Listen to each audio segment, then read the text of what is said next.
बच्चों, स्वागत है आपका इस चैनल में। आज मैं आपको लेके आया हूं द्विघात समीकरण प्रश्नावली 4E का दूसरे नंबर की सवाल। दूसरा नंबर की सवाल क्या कर रहा है?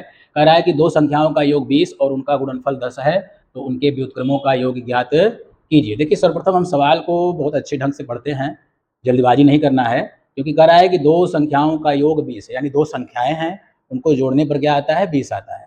तो अगर एक संख्या यक्स मान लेंगे तो दूसरी संख्या हमको 20 माइनस यक्स मानना पड़ेगा। जैसे देखिए, माना पहली संख्या माना पहली संख्या x, तो दूसरी संख्या क्या मानेंगे? 20 माइनस एक्स। 20 माइनस एक्स क्यों मानेंगे? क्योंकि देखिए, अगर मान लीजिए कि एक संख्या 30 है, दूसरी संख्या 40 है, तो उनको जोड़ने पर क्या प्राप्त होता है? 40 30 70, यानी दो संख्याओं का योग कितना है? 70 है। अगर मैं कहूँ कि एक संख्या 30 है तो दूसरा 40 कैसे प्राप्त होगा? तो योग में से यानी 70 में से 30 घटा देंगे तो 40 प्राप्त हो रहा है। इसका मतलब योग में से हम पहली संख्या घटा रहे हैं, यानी 30 घटा रहे हैं, तो मुझे दूसरी संख्या प्राप्त हो गई, यानी 40। तो इसी प्रकार इसको भी हम मानेंगे। इसमें संख्याएं प्राप्त नहीं है, इसको ज्ञात करना है। अगर संख्याएं नहीं ज्ञात करना है तो यहाँ केवल पूछा है कि व्युत्क्रमों का योग ज्ञात कीजिए, तो हमको केवल इसका व्युत्क्रम करना है और इसका योग ज्ञात करना है। तो हमारी पहली संख्या यक्स हो जाएगी, दूसरी संख्या 20 माइनस यक्स हो जाएगी। एक और सूचना दिया है, कह रहा है कि उनका गुणनफल 10 है, यानी ये दोनों संख्याएं जो है इनका गुणनफल क्या है? 10, तथा इनका गुणनफल 10, यक्स इंटू 20 माइनस एक्स बराबर 10। ये आपका हो गया x इंटू 20 माइनस एक्स बराबर 10। ये एक समीकरण के रूप में प्राप्त हो गया, तो इसको हम एक नंबर का समीकरण मान लेते हैं। तो आइए, प्रश्न में क्या पूछा गया है? कह रहा है इनके व्युत्क्रमों का योग, यानी जो संख्याएं हैं इनका व्युत्क्रम करना है, और व्युत्क्रम करने के बाद इसका योग प्राप्त करना है। तो चलिए, प्रश्नानुसार कह रहा है कि इनके व्युत्क्रमों का, यानी संख्याओं के व्युत्क्रमों का योग, संख्याओं के व्युत्क्रमों का योग बराबर।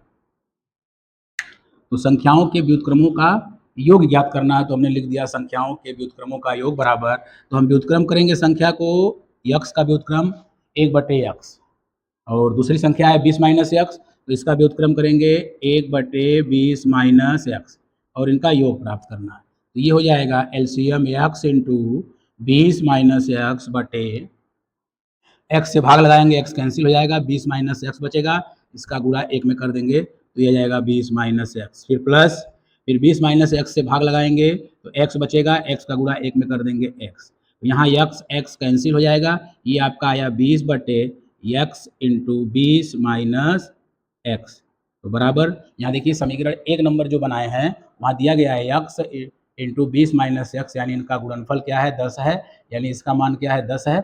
यहाँ देखिए एक्स 20 माइनस एक्स आया है, तो यहाँ पर हम क्या लिख सकते हैं? 10 लिख सकते हैं। तो ये हो जाएगा आपका 20/10। ठीक, यहाँ लिख सकते हैं कि समीकरण 1 से, तो 10 एकम 10, 10 दूना 20, ये आपका आ जाता है आंसर 2, यानी संख्याओं के व्युत्क्रमों का योग कितना आएगा? 2। और ठीक इसी प्रकार की कुछ अन्य सवालें हैं बुक में, उसका आज अभ्यास करिए, प्रैक्टिस करिए। इसको नंबर के सवाल देखते हैं। क्वेश्चन कर रहा है कि किसी संख्या का वर्ग उसके 4 गुने से 12 अधिक है। किसी संख्या का वर्ग, यानी हमको एक संख्या मानना है और उसका क्या करना है? वर्ग। किसी संख्या का वर्ग उसके 4 गुने से, यानी उसके मतलब संख्या के 4 गुने से 12 अधिक है। यानी अगर हम जो संख्या का स्क्वायर कर रहे हैं, वह संख्या जो संख्या थी x, उसका 4 गुना से वह 12 क्या हो जाएगा? अधिक हो जाएगा। कौन अधिक हो जाएगा? जिसको हमने वर्ग किया, जिस संख्या को वर्ग किया। तो चलिए देखते हैं इस ऐसी सवाल किस प्रकार लगती है।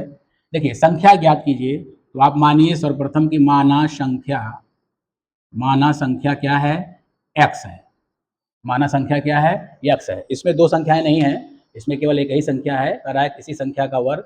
तो आइए प्रश्नानुसार बनाते हैं। प्रश्नानुसार यानी प्रश्न में क्या कर रहा है? कह रहा है कि किसी संख्या का वर्ग, किसी संख्या का वर्ग, तो हमने संख्या x माना और इसका वर्ग कर दिया।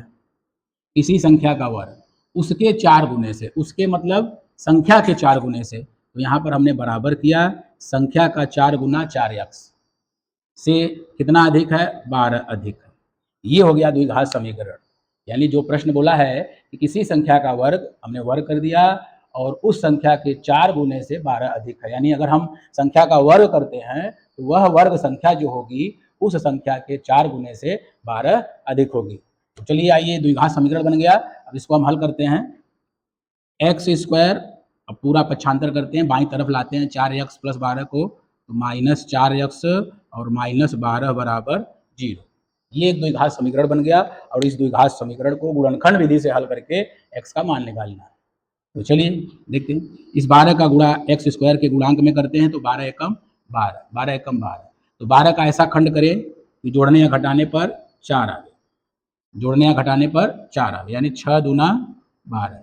6 में से 2 घटाएंगे तो क्या आएगा, 4 आ जाएगा। तो चलिए 6 और 2 रखना है, तो ये तो आपका सेम रहेगा एक्स स्क्वायर माइनस। अब इसके बाद इस 4x की जगह 6 और 2 रखना है और ये माइनस एकदम सेम उतरेगा, जो चिन्ह यहाँ पर रहेगा वो सेम उतरेगा।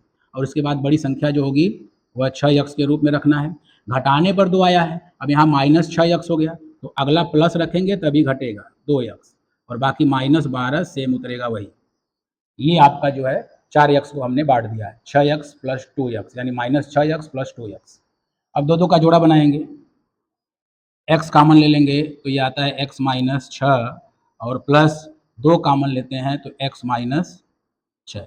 जो इस ब्रैकेट में आएगा वही इस ब्रैकेट में आना चाहिए, 0। अब इन दोनों में कॉमन हो जाएगा x माइनस 6 और अगला हो जाएगा x प्लस 2 बराबर 0।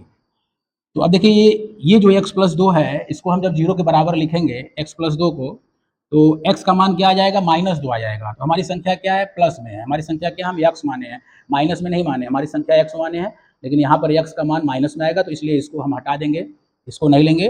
जो माइनस में आया है x माइनस 6, इसको 0 के बराबर लिखेंगे। इसके बाद x बराबर आता है प्लस 6, यानी यही हमारा उत्तर होगा, यही हमारी संख्या होगी। संख्या x थी, x की वैल्यू क्या आ गई, 6 आ गई। इसी तरह ये क्वेश्चन जो है आपका लगेगा। तो आपको पहले सर्वप्रथम क्या करना है, एक संख्या मान लेना है और उसका वर्ग करना है, फिर 4 गुने से 12 अधिक बना देना है। एक द्विघात समीकरण बन जाता है, फिर उस द्विघात समीकरण को गुणनखंड विधि से हल कर देना है। ये था आपका तीसरे नंबर की सवाल। अच्छे से वीडियो को देखिए, प्रैक्टिस करिए, सीखिए और अभ्यास करते रहिए और इसी तरह का क्वेश्चन जो है अपने बुक से लगाते रहिए। धन्यवाद बच्चों।